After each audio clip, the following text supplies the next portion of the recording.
ओम शांति। ओम शांति। आज की तारीख है 16 जनवरी 2025। साकार महावाक्य। बाबा कहते मीठे बच्चे, याद का चार्ट रखो। याद का चार्ट रखो। जितना जितना याद में रहने की आदत पड़ती जाएगी, उतना पाप कटते जाएंगे। जितना जितना याद में रहने की आदत पड़ती जाएगी, उतना पाप कटते जाएंगे। कर्मातीत अवस्था समीप आती जाएगी। कर्मातीत अवस्था समीप आती जाएगी। बाबा कहते मीठे बच्चे, याद का चार्ट रखो। जितना जितना याद में रहने की आदत पड़ती जाएगी, उतना पाप कटते जाएंगे। कर्मातीत अवस्था समीप आती जाएगी। तो याद का चार्ट किसके लिए रखना है? जो करना है अपने लिए करना है, किसी और के लिए तो करना नहीं है। पर जो अपने लिए करना है उसमें भी हम अलबेले हो जाते हैं। जब करना ही अपने लिए है तो फिर अलबेलापन क्यों? कारण हमें लगता है कि हम बाप के लिए कर रहे हैं। शायद बाबा को हम याद करेंगे तो बाबा खुश हो जाएंगे। ऐसे हमारे को ये कार्य था नहीं बाबा को याद करने का।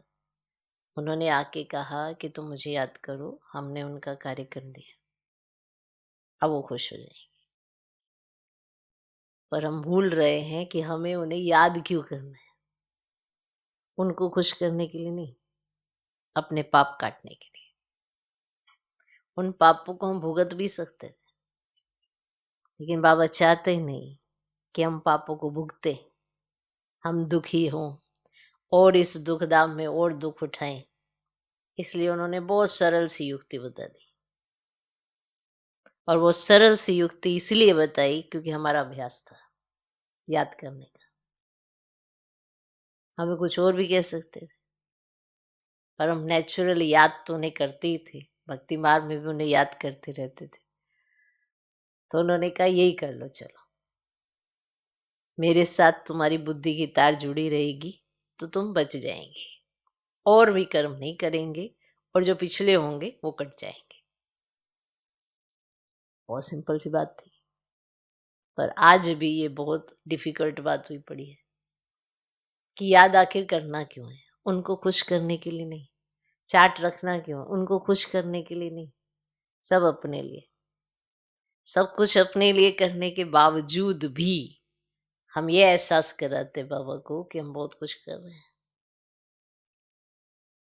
तो ये याद क्यों करना है? चार्ट क्यों रखना है? किस लिए करना है? क्या कारण है? अगर हमारी याद अच्छी नहीं होगी, पाप नहीं कटेंगे, और अगर पाप नहीं कटेंगे तो भुगतने पड़ेंगे, और अगर भुगतने पड़ेंगे तो दुखी होना पड़ेगा। फिर हम ही कहेंगे कि भगवान तो मिला पर दुख तो गया नहीं। तो दुख अभी तक क्यों नहीं गया? उसका कारण हम समझ ही नहीं पा रहे कि हमारे सिर पर पापों का बोझा है। तो जितना याद होगी पापों का बोझा उतरेगा, पाप कटेंगे और दुख नहीं आएंगे।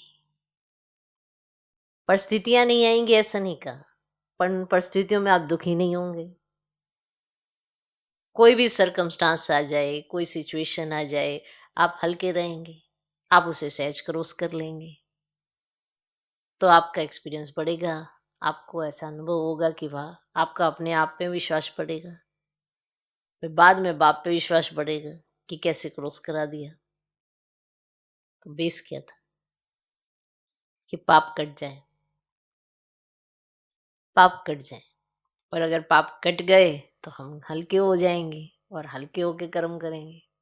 कर्म तो करने ही है, कर्म तो फिर भी करने हैं, पर हल्के होके नहीं होंगे। बोझे में रह के कर्म करेंगे तो थक जाएंगे। अब बाबा ने हमारा सारा बोझ ले लिया, हम हल्के हो गए, अब हम थक नहीं सकते, तो हमें थकावट फील नहीं होती। भले हम कर्म कर रहे हैं पर कर्मातीत अवस्था का अनुभव कर रहे हैं, कर्मों का बंधन नहीं है। तो ये सारा लेखा जोखा हम कर किसके लिए रहे हैं? अपने लिए कर रहे हैं। चार्ट रखना अपने लिए, चेकिंग करना अपने लिए, पाप काटने हैं अपने, जो हमसे गलतियां हुई हैं उसका हमें भुगतान करना है ना, कोई और तो हमारी जगह कर नहीं सकता। कर सकता है? कोई भी नहीं कर सकता। तो वो जो भी पाप हुए हैं उसको याद से चूक तो कर सकते, वो सहज युक्ति है। पर इतनी बाप के साथ दिल लगी हुई हो कि जो वो सहज युक्ति दें, हम अडॉप्ट करें और रिजल्ट पाएं। तो ये कर्मातीत अवस्था क्या होती है? कर्म तो करेंगे, कर्म का बंधन नहीं होगा, न्यारे रहेंगे और सब अच्छे भी लगेंगे। अभी न्यारापन समझते हैं कि बस छोड़ो, इसको छोड़ो, उसको छोड़ो, उसको छोड़ो, पर फिर पकड़ो किसको? ये भी याद रखना पड़ेगा कि पकड़ना किसको है। तो एक बाप के बने रहेंगे तो हर चीज सहज है, तो पापों का बोझा उतर जाएगा। तो ये याद क्यों करनी है, ये अपने आप से जरूर पूछ लेना चाहिए।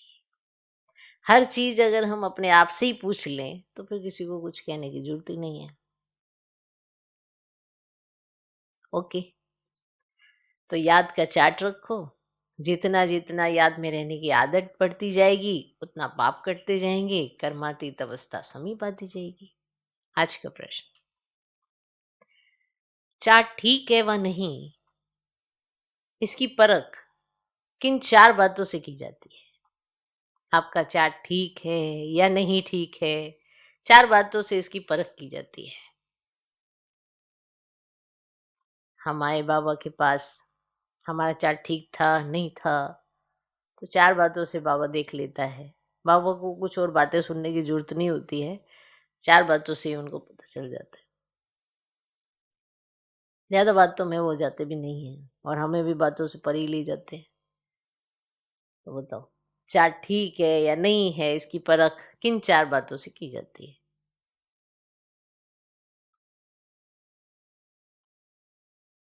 उत्तर, एक, आसामी कि आप क्या हैं, कौन सी आपकी पोजीशन है, माना कौन से आपके कार्य व्यवहार हैं, किस तरह के आप आसामी हैं, कैसी पर्सनैलिटी है आपकी, तो कौन है आप आसामी। दूसरा चलन, तीसरा सर्विस और चौथा खुशी। एक आसामी, दूसरा चलन, तीसरा सर्विस और चौथा खुशी। ये है चार पॉइंट्स जिससे आपका चार्ट चेक किया जाता है। बाप दादा इन चार बातों को देखकर बताते हैं कि इनका चार्ट ठीक है या नहीं,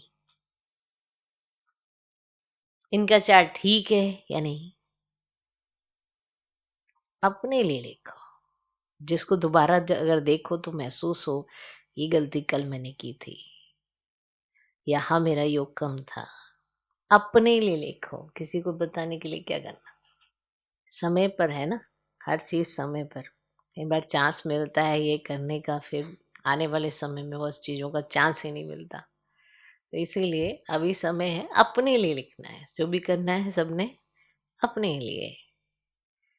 ठीक, तो आसामी, चलन, सर्विस और खुशी। बाप दादा इन चार बातों को देखकर बताते हैं कि इनका चार्ट ठीक है या नहीं। जो बच्चे म्यूजियम या प्रदर्शनी की सर्विस पर रहते, जो बच्चे म्यूजियम या प्रदर्शनी की सर्विस पर रहते, जिनकी चलन रॉयल है, जिनकी चलन रॉयल है, अपार खुशी में रहते हैं, तो जरूर उनका चार्ट ठीक होगा। जो बच्चे म्यूजियम या प्रदर्शनी की सर्विस पर रहते, जिनकी चलन रॉयल है, अपार खुशी में रहते हैं, तो जरूर उनका चार्ट ठीक होगा।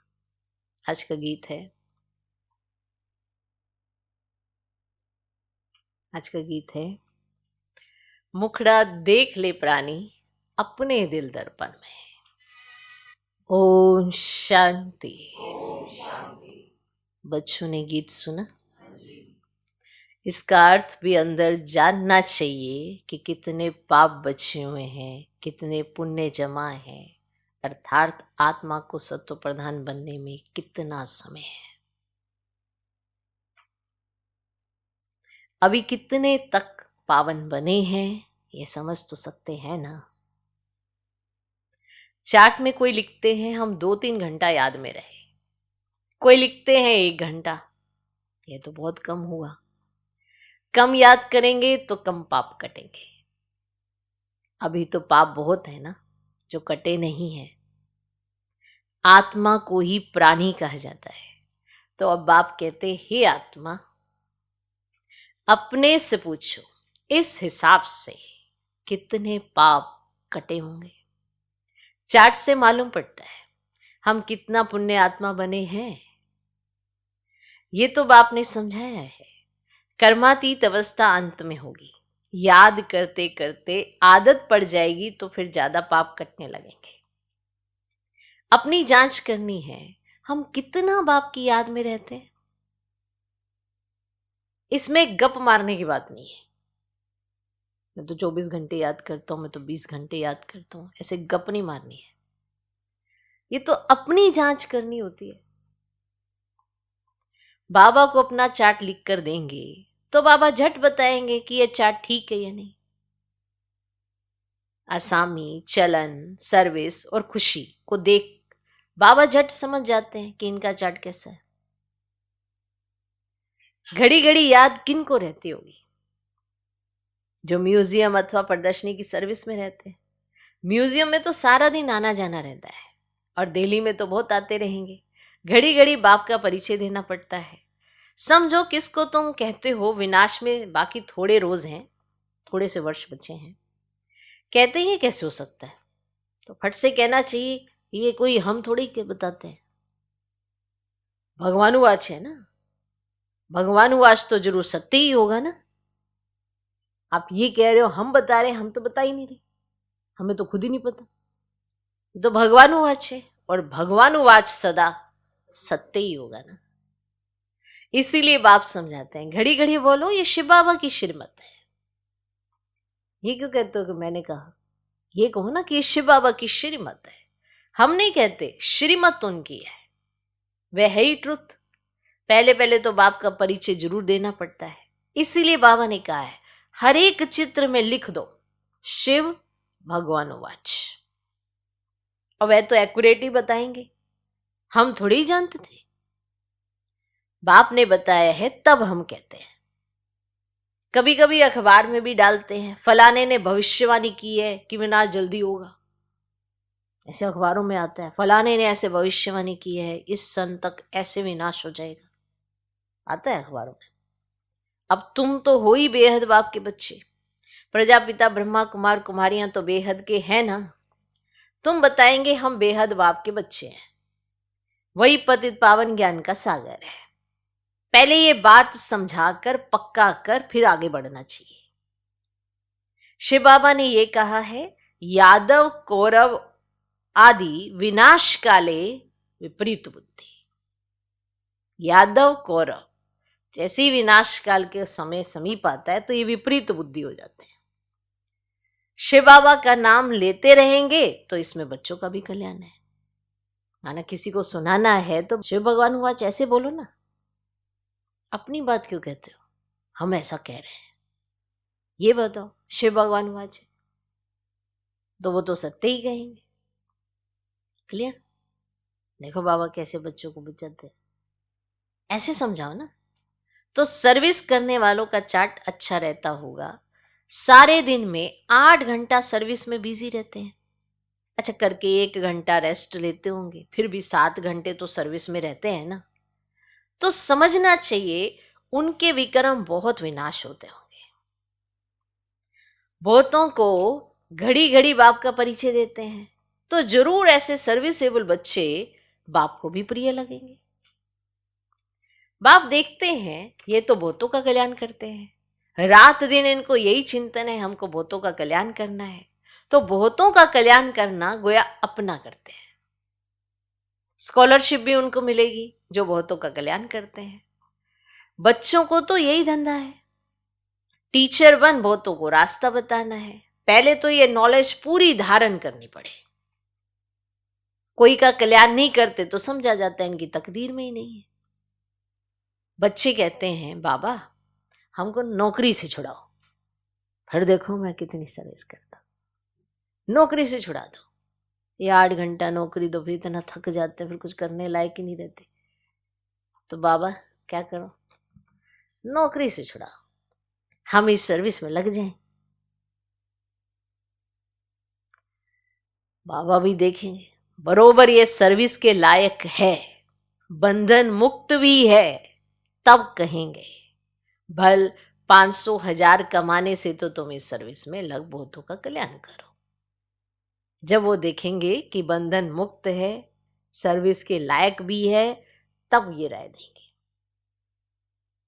अगर बंधन मुक्त है तो, कोई बंधन है, किसी की जिम्मेवारी है, तो बाबा ये राय थोड़ा देंगे कि तुम यहां आओ बैठ जाओ। अगर बंधन मुक्त है तो सो भी बाबा सर्विसेबल देखेंगे तो राय देंगे। सबको ये राय नहीं है, सबके लिए नहीं है। बाबा देखेंगे ये सर्विसेबल है तो राय देंगे। सर्विसेबल बच्चों को तो जहां तहां बुलाते रहते हैं। स्कूल में स्टूडेंट पढ़ते हैं ना, ये भी पढ़ाई है, ये कोई कॉमन मत नहीं है। सत्य माना ही सच बोलने वाला। हम श्रीमत पर आपको ये समझाते हैं, ईश्वर की मत अभी ही तुमको मिलती है। बाप कहते तुमको वापस जाना है, अब बेहद सुख का वर्षा लो। कल्प कल्प तुमको वर्षा मिलता आया है, क्योंकि स्वर्ग की स्थापना तो कल्प कल्प होती है ना। ये किसको पता ही नहीं है कि 5000 वर्ष का यह सृष्टि चक्र है। मनुष्य तो बिल्कुल ही घोर अंधेरे में है, तुम अभी घोर रोशनी में हो। स्वर्ग की स्थापना तो बाप ही करेंगे। ये तो गायन है, भंबोर को आग लग गई तो भी अज्ञान नींद में सोए रहे। भंबोर को आग लग गई तो भी वो नहीं जागे, अज्ञान नींद में सोए रहे। तुम बच्चे जानते हो कि बेअद का बाप ज्ञान का सागर है। ऊंच से ऊंच बाप का कर्तव्य भी ऊंच है। ऐसे नहीं ईश्वर तो समर्थ है, जो चाहे सो करे, नहीं, ये भी ड्रामानादि बना हुआ है। सब कुछ ड्रामा अनुसार ही चलता है। लड़ाई आदि में कितने मरते हैं, यह भी ड्रामा में नूंद है। इसमें भगवान क्या कर सकते हैं? अर्थक्वेक आदि होती है तो कितनी रड़ियां मारते हैं, हे भगवान, परंतु भगवान क्या कर सकते हैं? अर्थक्वेक हो रही, क्या कर सकते हैं? भगवान को तो तुमने बुलाया है आकर विनाश करो, इसलिए बुलाया, आकर विनाश करो। पतित दुनिया में बुलाया है, स्थापना करके सबका विनाश करो।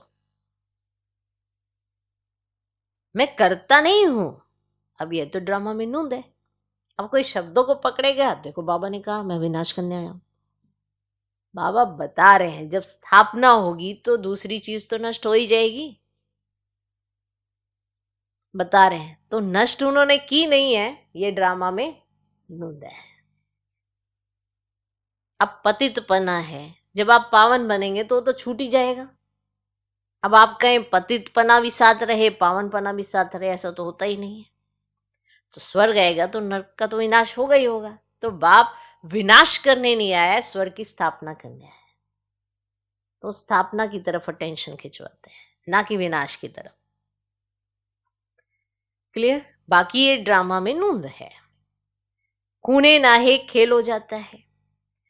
इसमें बचाने आदि की तो बात ही नहीं है कि मैं बचाऊं। मन अगर कहीं झगड़ा हो रहा है, खूने नाहे खेल चल रहा है, आओ बचाओ बचाओ बचाओ, बचाने की बात ही नहीं, बचाने की बात ही नहीं। तुमने कहा है पावन दुनिया बनाओ तो जरूर पतित आत्माएं जाएंगी ना, वो सिंपल सी बात है। तुमने कहा दिन लाओ तो रात को तो जाना ही पड़ेगा। मैंने रात को भगाया नहीं है, दिन को लाया है। बहुत स्पष्ट है। अब ये स्पष्ट बात समझेंगे वही जो बाप की मत पर चलेंगे। बाकी ये कहेंगे कि ये तो विनाश विनाश कह रहे हैं। विनाश तो बाप करता ही नहीं है। हाँ, स्वर्ग की स्थापना करता है तो विनाश हो जाता है। क्लियर? क्लियर? तो अगर पावन दुनिया बनेगी तो पतित आत्माएं तो जाएंगी ना। कोई तो बिल्कुल समझते ही नहीं है, श्रीमत का अर्थ भी नहीं समझते हैं, भगवान क्या है कुछ नहीं समझते। कोई बच्चा ठीक पढ़ता नहीं है तो माँ बाप कहते तुम तो पत्थर बुद्धि हो। मैंने तुम्हें समझ ही नहीं आ रहा। भगवान कितना स्पष्ट रीति बता रहा है। और लौकिक में भी अगर बच्चा नहीं पढ़ता तो कहते इतना तो स्पष्ट बता रहा है टीचर, फिर भी तुम नहीं समझते तो तुम तो जैसे कि पत्थर बुद्धि हो। सत्युग में तो ऐसे नहीं कहते। कोई देवी देवता अपने बच्चे को, प्रिंस प्रिंसेस को कहीं नहीं कहेगा तो पत्थर बुद्धि है। ये शब्द ही नहीं है वहां पे, क्योंकि सब के सब पारस बुद्धि है। वहां ये शब्द ही नहीं है। कलयुग में है ही पत्थर बुद्धि, पारस बुद्धि यहाँ कोई हो ना सके। आजकल तो देखो मनुष्य क्या क्या करते रहते हैं।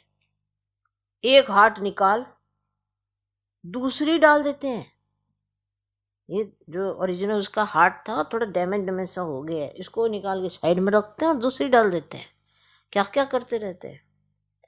अच्छा, पाओ कहते अच्छा, इतनी मेहनत कर ये किया परंतु इससे फायदा क्या। करके थोड़े दिन और जीता रहेगा, फिर भी तो जाएगा ही। आज चलो हार्ट चेंज कर दी, कल को लीवर नहीं नुकसान कर दिया, है ना। किसी और ऑर्गन्स ने ऐसा कर दिया, करके क्या, कल को तो बाबा को बता रहे हैं ये शरीर है, ये आत्मा है। अगर आपको क्लियर हो जाएगा तो यहाँ बुद्धि फंसेगी नहीं। एकदम टू मच फंसी हुई है, लिप्त हुए पड़े हैं और यही नहीं समझ में आता कि शरीर तो छोड़ना ही है। फिर कहते भगवान ये नहीं कर सकता, भगवान वो नहीं कर सकता। तो भगवान क्या कर सकता है और वो क्या करता है तो वो बता देता है। चलो हार्ट निकाल के दूसरा हार्ट डाल दिया तो करके भी थोड़े दिन और जीता रहेगा। बहुत रिद्धि सिद्धि सीख कर आते हैं, फायदा तो कुछ भी नहीं। रिद्धि सिद्धि भी सीखते हैं, क्या फायदा, फायदा तो कुछ भी नहीं। भगवान को याद ही इसलिए करते हैं हमको आकर पावन दुनिया का मालिक बनाओ। हम पति दुनिया में रह बहुत दुखी हुए हैं, और सत्युग में तो कोई बीमारी आदि दुख की बात ही होती नहीं है। अभी बाप द्वारा तुम कितना ऊंच पद पाते हो। यहां भी मनुष्य पढ़ाई से ही ऊंच डिग्री पाते हैं। पढ़ाई करते हैं तो ऊंच डिग्री पाते हैं, बड़े खुश रहते हैं। तुम बच्चे समझते हो ये तो बाकी थोड़े रोज जिएंगे, पापों का बोझा तो सिर पर बहुत है, बहुत सजाएं खाएंगे। अपने को पतित तो कहते हैं ना, तो विकार में जाना पाप नहीं समझते। पाप आत्मा तो बनते हैं ना, तो कहते हैं ग्रस्त आश्रम तो अनादि चला आता है। समझाया जाता है सत्युग त्रेता में पवित्र ग्रस्त आश्रम था, पाप आत्माएं नहीं थी। यहाँ पाप आत्माएं हैं इसीलिए दुखी हैं। यहाँ तो अल्पकाल का सुख है, बीमार हुआ ये मरा, मौत तो मुंह खोलकर खड़ा है। अचानक हार्ट फेल हो जाते हैं। और अभी का टाइम तो ऐसा है, माना यंग यंग, पता ही नहीं, अभी कहीं से आए, अभी कहीं बैठे और फिर चले, अचानक ही हार्ट फेल हो जाते हैं। और अभी तो बहुत ही सुनने को आता है, पहले इतना नहीं था, अभी तो बहुत ही सुनने को आता है। बहुत कम एज में मतलब कि इस तरह से अचानक हार्ट फेल हो जाते हैं। यहाँ है ही कागविष्टा समान सुख, और वहां तो तुमको अथाह सुख है। तुम सारे विश्व के मालिक बनते हो, किसी भी प्रकार का दुख ही नहीं होगा, किसी भी प्रकार का दुख नहीं होगा। ना गर्मी ना ठंडी होगी, सदैव बहारी मौसम होगा। कलयुग में भी आप ही हैं, सतयुग में भी आप ही थे।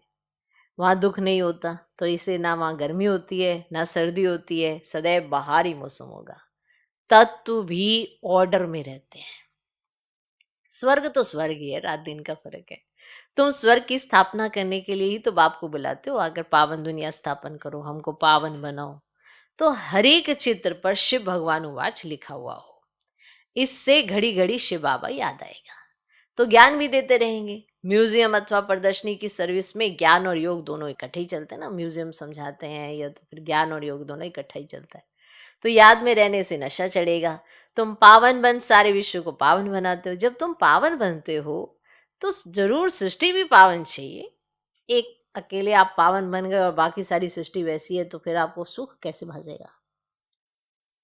तो आप पावन होंगे तो सारी सृष्टि भी पावन चाहिए। तो पिछाड़ी में कयामत का समय होने के कारण सबका हिसाब किताब चुकतू हो जाता है।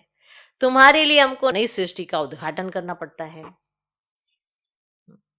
फिर ब्रांचेस खोलते रहते हैं। पवित्र बनाने के लिए नई दुनिया सत्य का फाउंडेशन तो बाप बिगड़ कोई डाल ही ना सके। तो ऐसे बाप को तो याद भी करना चाहिए। तो म्यूजियम आदि का उद्घाटन बड़े आदमियों से कराते हो तो आवाज होगा। मनुष्य समझेंगे यहाँ ये भी आते हैं, अच्छा तो आवाज होता है ना। कोई कहते हैं तुम लिख कर दो, हम बोलेंगे मैं भी रोंग हो गया, है ना। आप उनको लिख कर देंगे कि आप ऐसा ऐसा बोलो हमारे लिए, तो ये तो रॉन्ग नहीं हो गया, है ना। ये भी तो रॉन्ग हो गया। अच्छी रीति समझ कर बोले ओरली, है ना, अपने दिल से बोले ना जो उसको महसूस हुआ। तो अच्छी रीति समझ कर बोले ओरली तो बहुत अच्छा है। कोई तो लिखत पढ़कर सुनाते हैं जिससे एक्यूरेट हो, और तुम बच्चों को तो ओरली समझाना है। तुम्हारी आत्मा में सारी नॉलेज है ना, है ना। फिर तुम औरों को देते हो, प्रजावृद्धि को पाती रहती है, आदमशुमारी भी बढ़ती जाती है ना, सब चीज बढ़ती रहती है। झाड़ सारा जड़जड़ीभूत हो गया है। तो जो अपने धर्म वाले होंगे वह निकल आएंगे। नंबरवार तो है ना, सब एक रस नहीं पढ़ सकते हैं। कोई 100 से 1 मार्क्स भी उठाने वाले हैं। थोड़ा भी सुन लिया 1 मार्क मिली तो स्वर्ग में आ जाएंगे। 1 नंबर 100 में से,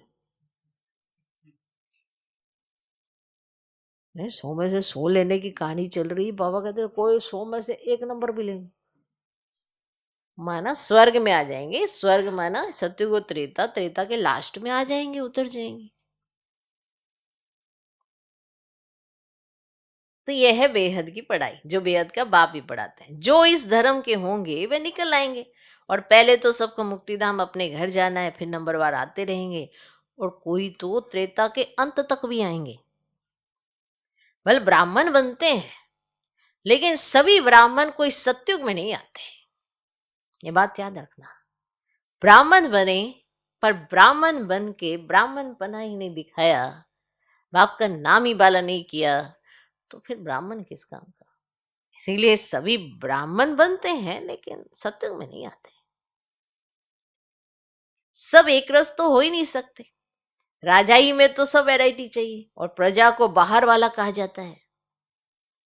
बाबा ने समझाया था वहां वजीर आदि की दरकार नहीं रहती, तो सत्युग में किसी वजीर की जरूरत नहीं है।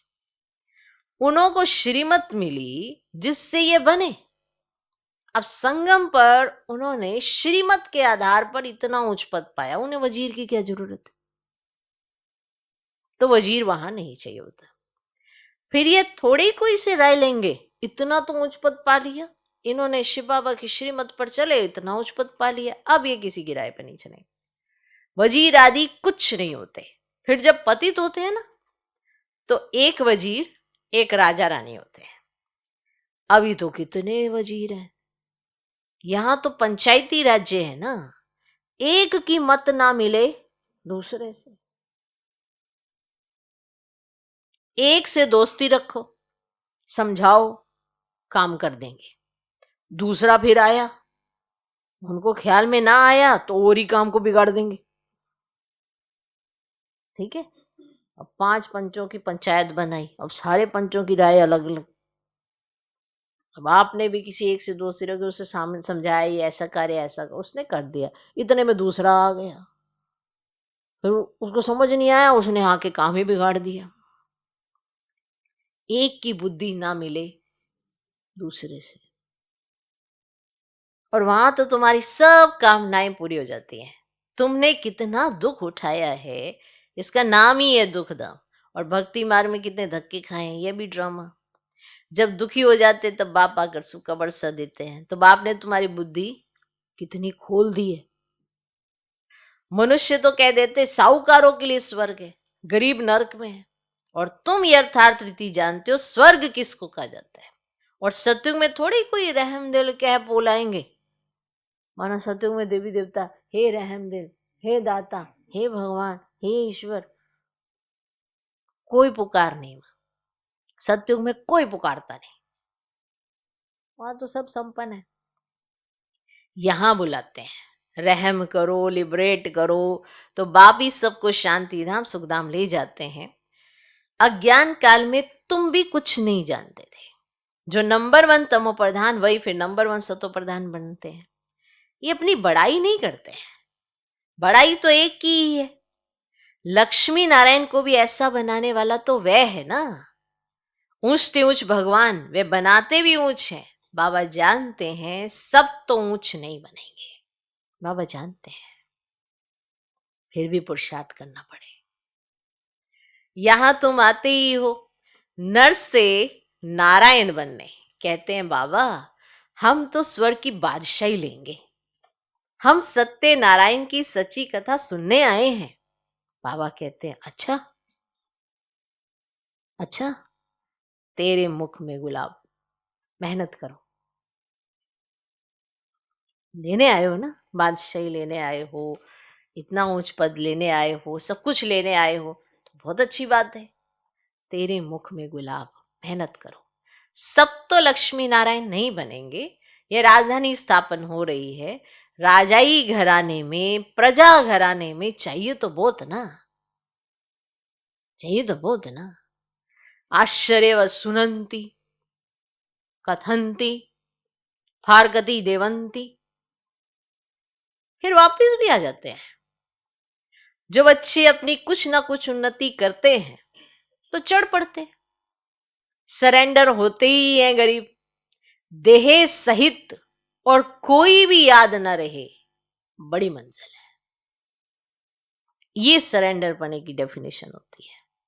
ना अपनी देह, ना देह का कोई संबंधी, कुछ भी याद ना पड़े, यही मंजिल है।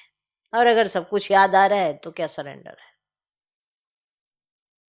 देह सहित और कोई भी याद ना रहे, बड़ी मंजिल है। अगर संबंध जुटा हुआ होगा तो वे याद जरूर पड़ेंगे। अगर संबंध जोड़ के रखेंगे तो फिर उन संबंधियों की याद तो आएगी ही आएगी। फिर बाप थोड़ा याद आएगा, फिर बाप को क्या याद पड़ेगा। सारा दिन बेहद में ही तो बुद्धि रहती है ना, कितनी मेहनत करनी पड़ती है। बाप कहते मेरे बच्चों में भी उत्तम मध्यम कनिष्ठ हैं। दूसरे कोई आते हैं तो भी समझते हैं ये पतित दुनिया के हैं, क्लियर। चलो कोई दूसरा आ जाता है तो भी हमें समझ में आ जाता है कि ये पतित दुनिया के हैं, फिर भी यज्ञ की सर्विस करते हैं तो रिगार्ड देना पड़ता है। बाप युक्तिबाज तो है ना, नहीं तो ये tower of silence holiest of Holi tower है, जहां होलीएस्ट ऑफ होली बाप सारे विश्व को बैठ होली बनाते हैं। यहां कोई पतित आ ना सके, क्लियर। इसीलिए आप आते हैं कि बाबा को लगता है कि चलो कोई बात नहीं, यज्ञ सर्विस करते हैं तो उनको रिगार्ड दे दिया जाता है। वरना तो ये कौन है, कौन है ये होलीएस्ट ऑफ होली बाप। नहीं तो इनके सामने एक भी पतित बैठ ना सके, उसे अपने आप ही कुछ ना कुछ होने लगेगा। तो यहाँ कोई पतित आ ना सके, परंतु बाप कहते हैं मैं आया ही हूं ना सभी पतितों को पावन बनाने। इस खेल में मेरा भी पार्ट है। अच्छा, कहीं समझते हैं ना कि हम बाबा से कुछ छिपा लेंगे, बाबा को नहीं पता पड़ेगा, या कुछ ऐसा वैसा, तो वो अपने साथ धोखा करते हैं, बाप के साथ थोड़ा करते हैं। बाप तो हमेशा स्पष्ट ही रहे हैं। वो अनुभूतियां नहीं होती, वो अनुभव नहीं होता, वो महसूसता नहीं आती, वो दिल हल्का महसूस नहीं करता, वो लाइट माइट फीलिंग नहीं आती, तो वो उसको नहीं आ रही ना, बाप तो है ही ऐसा। तो जब उसको कुछ फीलिंग ही नहीं आ रही है तो वो उसकी कमी है, बात तो वही है। ठीक है, अब हमें वो वैसी फीलिंग नहीं आती, तो क्यों नहीं आती? क्योंकि तुम्हारी बुद्धि भ्रष्ट हो गई। तो जब आए थे तब क्यों आ गई थी? तब तो तुम पतिती थे। आज तो तुम पर बाबा इतनी मेहनत कर रहा है फिर भी नहीं आ रही है। क्यों? क्योंकि तुम्हारी बुद्धि भ्रष्ट है। तो तन मन की पवित्रता तो चाहिए ना।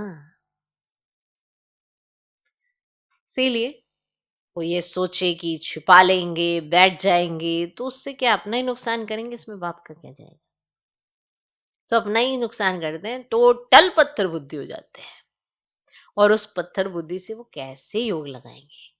उनको लगेगा हमारा योग लग रहा है, पर जो इतनी सारी कहानियां उनकी बुद्धि में रहेंगी तो वो योग कैसे लगेगा? भारीपन रहेगा।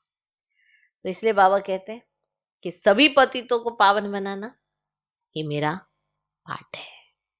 अच्छा, मीठे मीठे सिकिलदे बच्चों प्रति माता पिता बाप दादा का याद प्यार और गुड मॉर्निंग। रूहानी बाप की रूहानी बच्चों को नमस्ते। हम रूहानी बच्चों की भी रूहानी बाप को नमस्ते नमस्ते नमस्ते। Good morning good morning. धारणा के लिए मुख्य सर पहला पॉइंट, अपने चार्ट को देखते जांच करनी है कि कितने पुण्य जमा है। अपने चार्ट को देखते जांच करनी है कि कितने पुण्य जमा है।